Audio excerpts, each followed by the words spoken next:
Okay, so we're going to go over bucketing and chicken feet and understanding the question.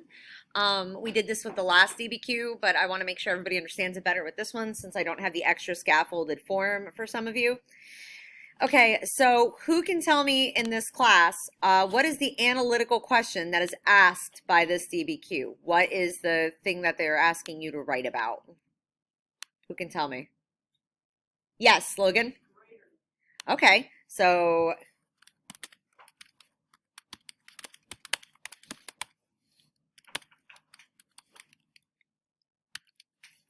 okay.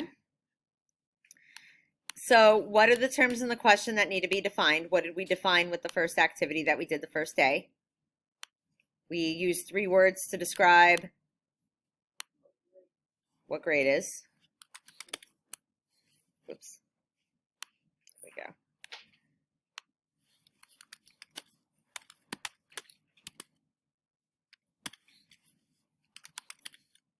What qualities someone has that is grades. Okay.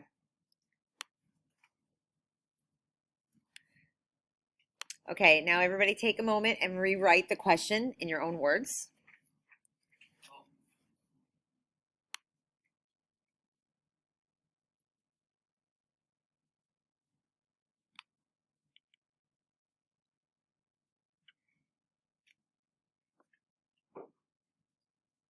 Okay.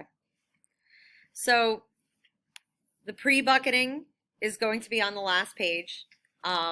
If you look here, you see understanding the question and pre-bucketing, and then we've got the bucketing, okay?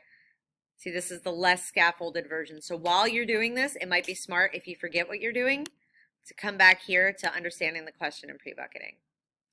Okay, you're going to go through the documents for this form, and you're going to highlight green the things that say that Alexander was great, the evidence that proves that he was great, and you're going to highlight purple the things that prove that he was not great. Okay, so when you go through, you're going to go through each one of your documents, and if document A has green, you put A in this bucket. If document A has purple, you put A in this bucket. If it has both, A and A.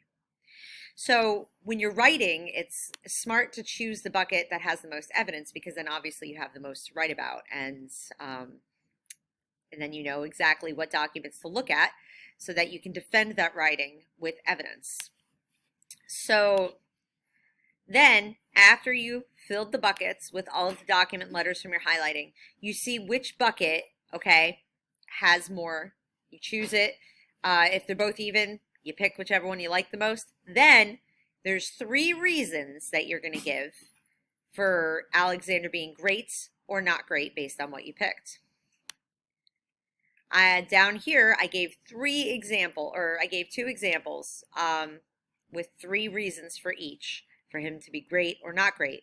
So for example, if you're writing an essay about Alexander being great, you could say he was a military genius, he was an inspiring leader, he spread the Greek culture, okay?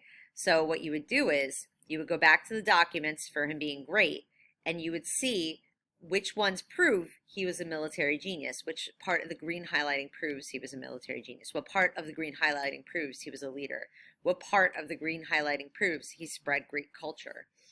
The other way around, if you decided to write about him being not great, the examples you could have given for that is because he slaughtered thousands of people. He had a big ego and he was a spoiled brat, and the empire didn't last for very long after he died.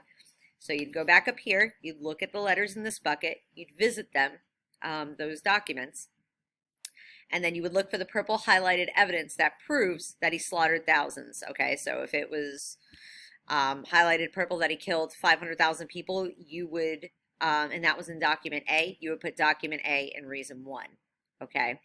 If document C said that he was full of himself and he believed he was a god, and you were going to use that evidence, you put C under reason 2 where you wrote this, okay? That depends on the reasons that you choose, what the documents say, and what you highlighted. So I'm going to give you a quick reminder about chicken feet and how that ties to the bucketing. Remember, this is the practice page. The actual page that I'm looking for grading is this page. Here's your letters for grade. Here's your letters for not great. And then you're going to type reason 1, type reason 2, type reason 3, and then put the letters of the documents that back up those reasons, okay? So once that's done, whatever you put for reason 1 goes on this line. Whatever you put for reason 2 goes on this line. Whatever you put for reason 3 goes on that line. And you either say Alexander was great because reason 1, comma, reason 2, comma, and reason 3, period.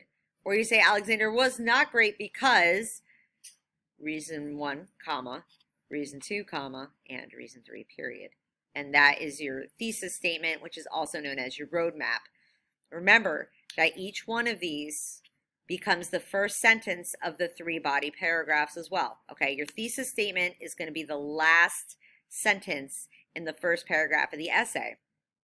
But each paragraph that's after, like the 3 body paragraphs, the first one will be Alexander was great because he conquered so much land. That'll be the first paragraph. The second paragraph would be reason 2. Alexander was great because he merged Greek culture with the rest of the world, period. Okay? So the roadmap, they call it a roadmap and not a thesis statement because the roadmap is both the thesis statement and the first sentence for every paragraph. And you get that from your bucketing. Does anybody have any questions that might pertain to everybody about this? Okay. Well, if you need any extra help, let me know. And that's the basics of bucketing.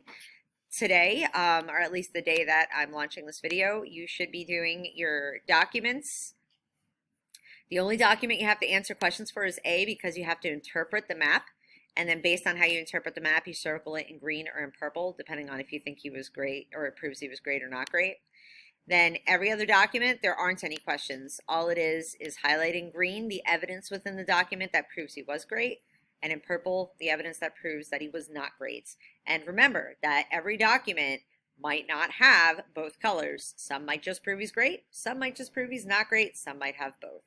So good luck and have a good day.